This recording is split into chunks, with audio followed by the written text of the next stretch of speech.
With 1 week to go before Celebration, news slows to a trickle, while a flood of merchandise hits the stores.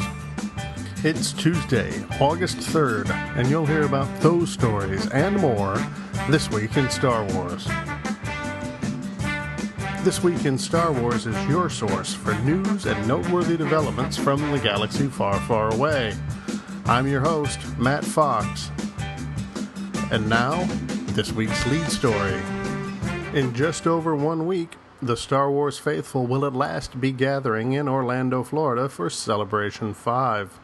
While there were no major con announcements this week, a new and more complete schedule was posted at the StarWarsCelebration.com website, and a mobile app was made available for users of iPhones, iPod Touches, and Google Androids.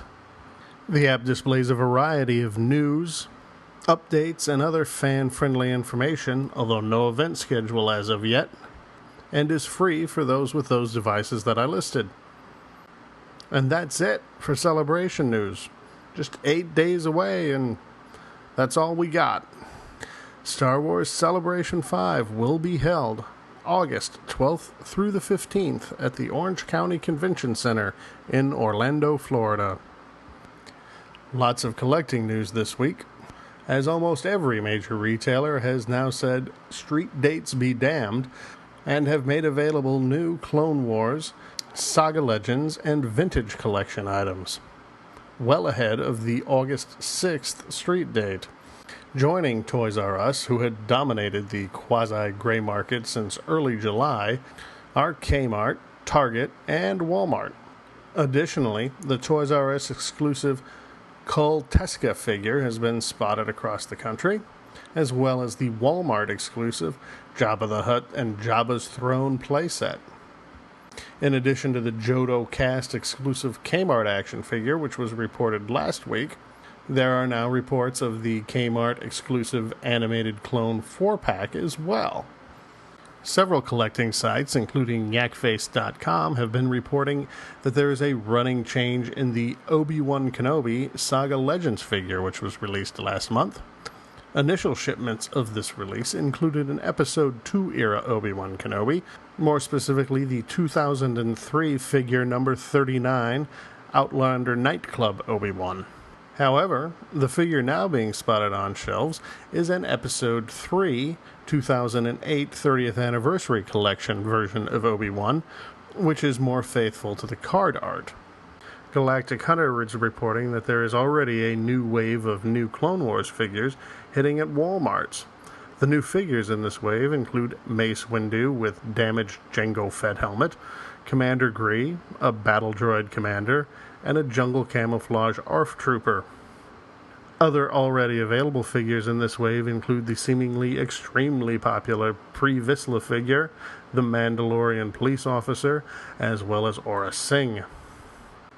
Pre-orders were taken this week for the exclusive Star Wars Shop 30th Anniversary Empire Strikes Back print, number 5 by artist Jake, featuring Han Solo, Chewbacca, and the Space Slug. Gentle Giant began taking pre-orders for the erstwhile Celebration 5 exclusive 2-1B mini-bust, and Daniel Logan, young Boba Fett himself, confirmed through a tweet that a Boba Fett-themed Ultimate Battle Pack is indeed on the horizon. Not only rumored, but leaked pictures from a few weeks ago indicated that this battle pack will include a Slave One, a Jedi Starfighter, and 5 action figures. No word yet on when it will be released and if it will be an exclusive, but I'm sure that will be cleared up next week in Orlando. Hot on the heels of their Star Wars-themed cookie cutters, Williams & Sonoma has now made available Star Wars sandwich cutters, shaped like Darth Vader's TIE Fighter and the Millennium Falcon, and come complete with a vintage-esque tin old-timey lunchbox in which you can store them. Sideshow Collectibles began taking pre-orders last week on a Clone Trooper premium format figure, retailing at just shy of $300. The default version of this clone comes in Episode 2 style armor. For a mere $5 more, a Sideshow exclusive edition featuring the Less Cool Episode 3 helmets was available, but sold out quickly. A waitlist is available for those who wish to have the deluxe version.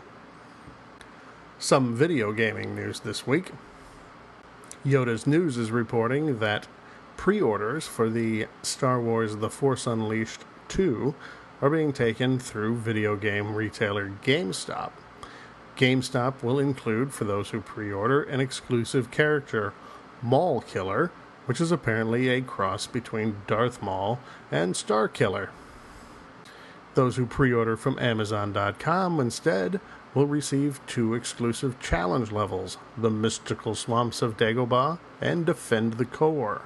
The Force Unleashed 2 will be available on the Xbox 360, the PlayStation 3, and the Wii, as well as the Nintendo DS handheld system, and will be released on October 26th. One person who will not be on hand for the release party of Force Unleashed 2 is the man who's bringing it to you, as well as most other Star Wars games for the past 13 years, Hayden Blackman. According to GameSpy.com, Blackman abruptly left Lucasfilm last week. Although both parties had nothing but kind words and platitudes to say about each other, Blackman's unexpected departure so close to the release of a major Star Wars title is raising eyebrows. Stay tuned for more on this one in the coming months, I'm sure. In the world of publishing this week, Dark Horse is releasing The Old Republic No. 2 on Wednesday, while Star Wars Blueprints The Rebel Edition was released earlier this week. The 2009 film Fanboys has finally seen a Blu-ray release here in the United States. While the DVD was released in the States several months ago, the Blu-ray high-def version was available only north of the border and carried the unfortunate French subtitle La Fins. The Blu-ray is available currently from Amazon.com for the very reasonable price of $14.99. If you are so inclined, I encourage you to purchase it through the sponsor link on the front page of thisweekinstarwars.com. Star Wars Insider, the official Star Wars magazine and on-again, off-again publication of the fan club, is going digital. While this announcement was made some months ago, a sample issue was made available today on StarWars.com. Weighing in at 35 pounds, the sample issue contains interactive ads and a sampling of the type of content that you can expect from month to month, and not surprisingly looks quite similar to a traditional printed issue of Star Wars Insider. The traditional print issue will continue to be published. However, if you are digitally inclined, an 8-issue subscription will cost you $36.34, and further information can be found on StarWars.com. Fan events this upcoming week, in addition to Celebration 5, include the August meeting of the DC Star Wars Collectors Club.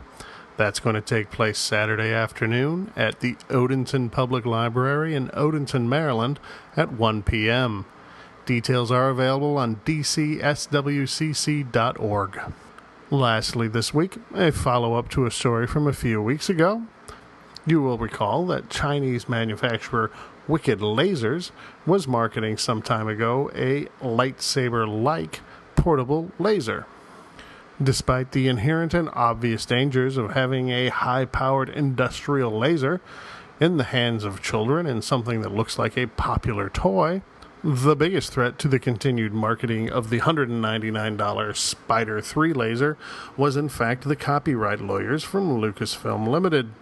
Our pals of the Presidio sent a cease and desist letter to Wicked Lasers in June, demanding that the product be removed from the market on the grounds that it was far too similar to the iconic Star Wars Jedi weapon.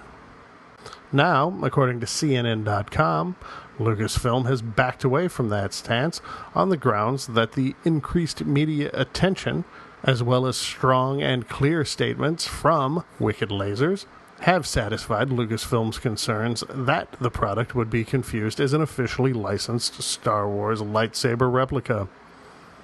Not surprisingly, Wicked Lasers CEO Steve Liu said that the Lucasfilm cease and desist letter was the greatest bit of publicity the company could have received. In the wake of the controversy, according to Lou, orders for the Spider 3 trebled, despite a $100 price increase. And so, another happy ending to a Star Wars story. Lucasfilm's copyright remains secure, and kids can go back to buying a lightsaber that will actually cut someone's arm off.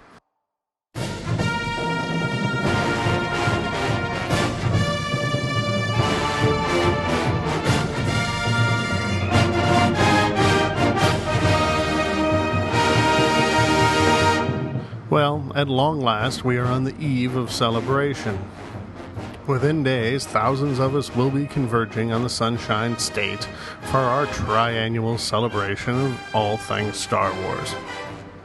Be sure to bring a backpack and comfortable shoes and soap, and don't forget to use that soap. Bring as much cash as you can afford, and be sure to have a digital camera on the ready at all times, because you never know who you're going to run into. Study that schedule and figure out what it is you want to see, and we will have a special show between now and the beginning of the convention to discuss some of the more interesting programs that are on that schedule that maybe you otherwise wouldn't have thought about checking out. Be sure to bring some bottled water, because it's going to be god-awful hot and humid there. And did I mention the soap? And throw in some deodorant too. Most of all, though, bring patience. There will be a lot of lines and a lot of time spent waiting. But if you accept that going in and come to peace with it, you can look at those lines as an opportunity to make new friends and bask in the light that is Celebration 5. And that was This Week in Star Wars. Join us each week for more news, notes, and developments from the galaxy far, far away. Visit our website at www.thisweekinstarwars.com or www.twisw.com. Also, feel free to visit our Facebook page and join in the conversation. If you have any news, tips, meetings you would like advertised, suggestions, questions, or comments, please direct them to host@thisweekinstarwars.com. You've been listening to This Week in Star Wars. We troll the web so you don't have to. This Week in Star Wars is not affiliated with Lucasfilm, its subsidiaries, or any other entity mentioned in this podcast. Star Wars, its characters, and creations are the property of Lucasfilm. All of the trademarks are property of their respective trademark owners. This Week in Star Wars is intended for informational and entertainment purposes only. This podcast is copyright 2010 This Week in Star Wars. Invaluable technical assistance provided by WebStorm Interactive. News, comments, and questions can be directed to host@thisweekinstarwars.com. More information, links to stories presented, past episodes, and additional contact information are available at www.thisweekinstarwars.com.